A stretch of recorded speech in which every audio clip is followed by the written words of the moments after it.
Hello అండి. Medhansh first school experience ఒక మదర్‌గా నేనెప్పటికి మర్చిపోలేని ఒక ఇన్సిడెంట్ అన్నమాట.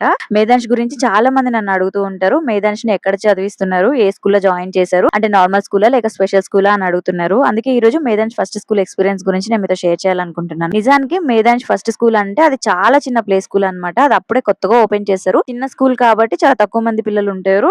మేము కూడా అదే రీజన్‌తో స్కూల్‌లో అయితే జాయిన్ చేశాము. ఆ స్కూల్ అందుకే చేసుకున్నాము. ఎందుకంటే పిల్లలు తక్కువ మంది ఉంటే టీచర్స్‌కి బర్డెన్ తక్కువగా ఉంటది కాబట్టి మేధాంష్‌ని కొంచెం ఎక్స్‌ట్రా కేర్‌తో చూసుకుంటారు. అలాగే వాడికేదైనా హెల్ప్ కావాలి అంటే వెంటనే అటెన్షన్ ఇస్తారు అనే ఇంటెన్షన్‌తో మేమక్కడ జాయిన్ చేయించాము. ఫస్ట్ నిజంగానే చాలా బాగా చూసుకున్నారు. మేధాంష్ కూడా చాలా హ్యాపీగా స్కూల్‌కెళ్ళేవాడు. అసలు స్కూల్ అంటే వాడికి ఎంత ఇష్టం వచ్చేసిందంటే హాలిడే రోజు కూడా స్కూల్‌కెళ్తా అని తెగేడ్చేవాడనమాట. ఆ వీడియోస్ కూడా ఉన్నాయి. నేను ఎప్పుడైనా పోస్ట్ చేస్తాను మీకోసం. అయితే అంత ఇష్టంగా స్కూల్‌కెళ్ళేవాడు. టీచర్స్ వాడిని అంత బాగా చూసుకునేవాళ్ళు. అందుకు మేము కూడా చాలా హ్యాపీగా ఉండేవాళ్ళము. అంటే మేము కరెక్ట్ స్కూల్‌లో జాయిన్ చేశాము అని చెప్పి అనుకున్నామనమాట. వాడు హ్యాపీ, మేము హ్యాపీ. టీచర్స్ కూడా చాలా కేర్ చేసేవాళ్ళు. అంతా బానే ఉంది అనుకున్నాము. కానీ అకాడమిక్ ఇయర్ అయిపోయే టైంకి నాకొక వరస్ట్ ఎక్స్‌పీరియన్స్ అయితే ఎదురైంది. అదేంటి అంటే ఇప్పటికి నేనసలు గుర్తొస్తే చాలు నాకు చాలా బాధేస్తది. నిజం చెప్పాలంటే అది నాకు ఇప్పటికి ఒక నైట్‌మేర్ లాగానే ఉంటది. స్కూల్ నుంచి పిల్లలకి బుక్స్, యూనిఫార్మ్స్ ఇస్తారు కదా! అది కొత్త స్కూల్ అవ్వడం వల్ల యూనిఫార్మ్స్ లేట్ అయ్యాయి. అవి చివరి వరకు మేనేజ్‌కి రాలేదు. చివరికి అకాడమిక్ అయిపోయే టైంకి యూనిఫార్మ్స్ అయితే వచ్చాయి. అవి స్కూల్ కవర్‌లో పెట్టి ఇచ్చారన్నమాట మేధాంష్‌కి.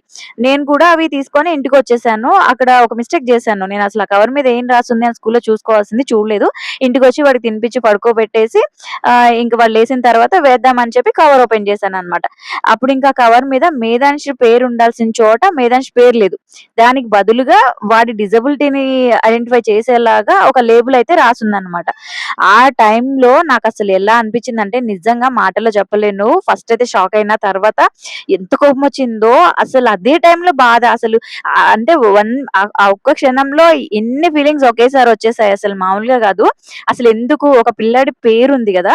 వాడికి మేధాంష్ అనే పేరుంది. ఆ పేరుతో పిలవచ్చు కదా! అలాంటప్పుడు అలా కాకుండా ఎందుకు వాడికి పేరుకి బదులుగా ఒక డిజబిలిటీని రాసారు. అది కూడా ఒక చిన్న పిల్లాడి యూనిఫార్మ్ కవర్ మీద.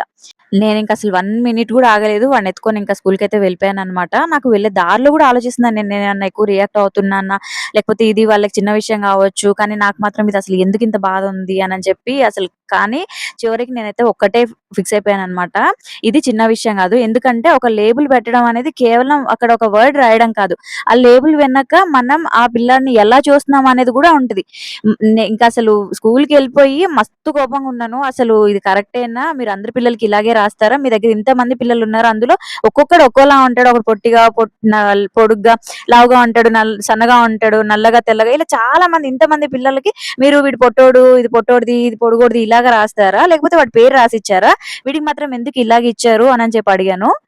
అసలు ఒక పిల్లాడి ఫిజికల్ కండిషన్‌ని చూసి అతని పేరు బదులుగా మీరు ఇలాగెందుకు మెన్షన్ చేశారని అడిగాను. నాకు అదే టైంలో పిచ్చ కోపమొచ్చేసింది. అతని ఎక్స్‌ప్రెషన్స్ చూసి. ఇంక నేను ఆగలేక అనేసాను. అతను చాలా నల్లగా ఉంటాడు. ఆహ్, నాకు మనుషుల్ని అలాగా మాట్లాడడం అసలు ఇష్టం ఉండదు. కానీ నేనింక ఆపుకోలేకపోయాను. నిజానికి నాకు లోపల సుడిగుండాలు తిరుగుతున్నాయి. ఎప్పుడు బయటకొచ్చేస్తదో తెలీదు. అయినా గాని నేను గట్టిగా నిలబడి అడిగేసాను. మీరింత నల్లగా ఉన్నారు గదా! మీరింత చదువుకున్నారు గదా! మిమ్మల్ని ఒక ప్రిన్సిపల్ సార్ అని గాకుండా లేకపోతే మీ పేరు పెట్టి పిలవకుండా ఏ కర్రోడో ఇట్లా అని చెప్పి పిలిస్తే మీకు ఓకేనా? అలాంటిది మీరు ఒక ప్రిన్సిపల్ అయ్యుండి, ఒక చదువుకొని, ఒక టీచర్ జాబ్ చేస్తూ, ఒక స్కూల్ రన్ చేస్తూ, ఇంత మంచి పొజిషన్‌లో ఉండి పిల్లలకి ఎవరిని ఎలా ట్రీట్ చేయాలో నేర్పించాల్సింది పోయి మీరే ఇలాగ రాస్తారా అనని చెప్పి క్వెషన్ చేశాను. ఇంత చదువుకొని మీరే ఇలాగ చేస్తే ఎలాగా అనని చెప్పేసి మస్తు కోపమొచ్చేసిందనమాట. దానికి అతను ఏం చేశాడంటే, "అహా! లేదు మేడం అలా కాదు. ఇది మా టీచర్స్ ఎవరో రాసుంటారు. వాడి పేరేమన్నా మర్చిపోయి ఉంటారేమో. నేను మాట్లాడతానులెండి" అని చెప్పి నా ముందు ఎవరికో ఫోను చేసి కొంచెం సేపు డ్రామా చేశాడు. నాకది బాగా అర్థమవుతుంది. అది డ్రామా అని నేనేదో ఓకే అని ఎళ్ళిపోతాననుకున్నాడు.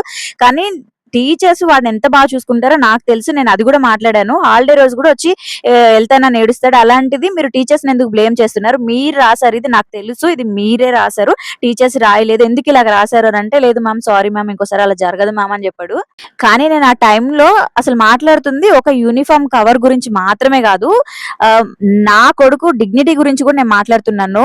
వాడికొక ఐడెంటిటీ ఉంది. వాడికొక పేరుంది. వాడికొక పర్సనాలిటీ ఉంది. వాడికి స్మైల్ ఉంది. వాడికి ఇష్టాలున్నాయి. వాడికి గూడా ఓన్ ఎబిలిటీస్ ఉన్నాయి. అవన్నీ పక్కన పెట్టేసి వాళ్ళకి నచ్చినట్టుగా ఒక డిజబిలిటీని తీసుకొని డిజబిలిటీ లేబుల్ ఏసేసి వాడికి ఆ ఐడెంటిటీ ఇదే అనని చెప్పి వేయడం నాకు అస్సలు నచ్చలేదు. మేధాంష్ అప్పటికి చూడటానికి చాలా నార్మల్‌గా కనిపించేవాడు. కేవలం వాకింగ్ సపోర్ట్ అవసరం ఉండేదంతే. ఏదైనా పట్టుకొని లేదా వాల్స్ పట్టుకొని నడిచేవాడు అన్నమాట అంతే. అయితే దాన్ని చూసి ఈ పిల్లాడికి పేరు అవసరం లేదు, ఇతనికి ఫిజికల్ కండిషనే ఇదే గుర్తింపు అనని వాళ్ళు ఎందుకు ఇవ్వాలి, అలాగే ఎందుకు చూడాలి అని చెప్పి నాకు చాలా బాధేసింది. అంతే ఇంకా ఆ రోజు నేను చాలా అసలు నాకు ఒక ఒక విషయం అయితే అర్థమైందనమాట. నేను చాలా స్ట్రాంగ్‌గా ఫీల్ అయ్యాను. మన సొసైటీలో ఇంకా ఒక ప్రాబ్లమ్ అయితే ఉంది. ఒక మనిషిలో ఉన్న మంచి క్వాలిటీస్ కంటే మనం అతనిలో ఉన్న డిఫరెన్సెస్‌నే ముందు చూస్తాము. పిల్లాడి పేరు కంటే వాడి డిజబిలిటీని ముందుగా చూడడము, వాడు ఎవరు అని అడగడానికి బదులు వాడికి అసలు ఏ ప్రాబ్లమ్ ఉంది అని అడగడము. ఇది ఎప్పుడు మారుతుంది? ఒక చైల్డ్‌కి డిజబిలిటీ ఉండొచ్చు. అది అతని లైఫ్‌లో ఒక పార్ట్ మాత్రమే.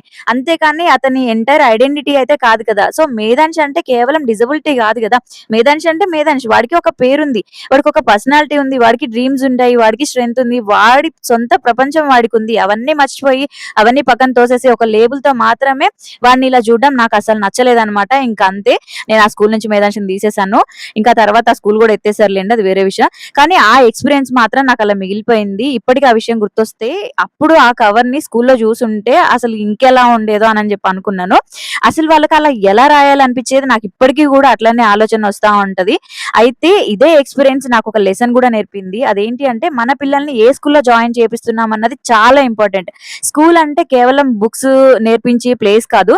స్కూల్ అంటే పిల్లవాడు రోజులో ఎక్కువ టైం స్కూల్‌లోనే స్పెండ్ జేస్తాడు గదా! కాబట్టి ఎక్కడ టీచర్స్ ఎలా చూస్తారు, అదర్ చైల్డ్స్‌ని ఎలా ట్రీట్ చేయమని నేర్పిస్తారు, డిఫరెంట్‌గా ఉన్న చైల్డ్‌ని ఎలా యాక్సెప్ట్ చేస్తారు, చైల్డ్‌కి ఎలా రెస్పెక్ట్ ఇస్తారు, చైల్డ్‌ని ఇండివిడ్యుయల్‌గా చూస్తారా, లేక ఒక లేబుల్ ఏస్తారా, ఇవన్నీ పేరెంట్‌గా మనం అబ్జర్వ్ చేయాలి. అందుకే నా ఎక్స్‌పీరియన్స్‌ని మీతో షేర్ చేస్తున్నాను. ఎవరిని బ్లేమ్ చేయడానికి కాదు, ఎవరిని టార్గెట్ చేయడానికి అసలే కాదు. ఇలాంటి ఎక్స్‌పీరియన్స్ ఇంకొక పేరెంట్‌కి రాకూడదన్న ఉద్దేశ్యంతో చేస్తున్నాను. మీ చైల్డ్‌కి స్కూల్ సెలెక్ట్ చేసేటప్పుడు కేవలం స్కూల్ బిల్డింగ్ బావుందా, ఫీజ్ ఎంత, బుక్స్ ఎంత, యూనిఫార్మ్స్ ఎంత అన్నదే కాకుండా మీ పిల్లల్ని స్కూల్‌లో ఎలా చూస్తారు అనేది కూడా అడగండి. ప్రత్యేకంగా మీ చైల్డ్‌కి అడిషనల్ సపోర్ట్ అవసరమైతే టీచర్‌తో ముందుగా మాట్లాడి ఎక్స్‌ప్లెయిన్ చేయండి.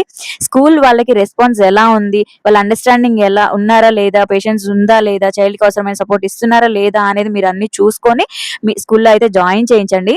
ఎందుకంటే ప్రతి చైల్డ్‌కి గూడా పర్ఫెక్ట్ స్కూల్ అనేది ఒకటే ఉండదు. మన చైల్డ్‌కి సరిపోయే ఎన్విరాన్మెంట్ ఏది అనేది చాలా ఇంపార్టెంట్.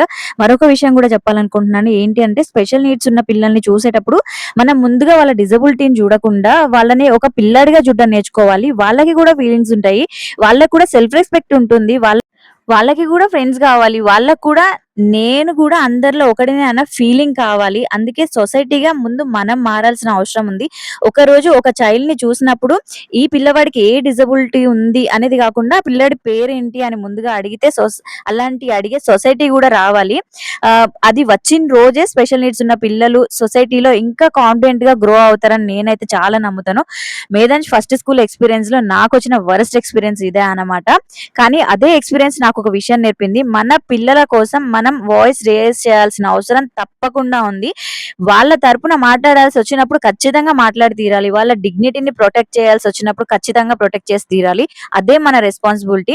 అసలు ఆ కవర్ మీద ఏం రాసారో చెప్పడం మర్చిపోయాను నేను. దాని మీద ఫిజికల్లీ హ్యాండిక్యాప్డ్ బాయ్ అని రాసారనమాట. దానికి నాకు అసలు మామూలుగా కాదనమాట. చెప్పాను కదా స్టోరీ అయితే అది. మీకు ఇలాంటి ఎక్స్‌పీరియన్సెస్ ఉంటే కామెంట్‌లో చెప్పండి.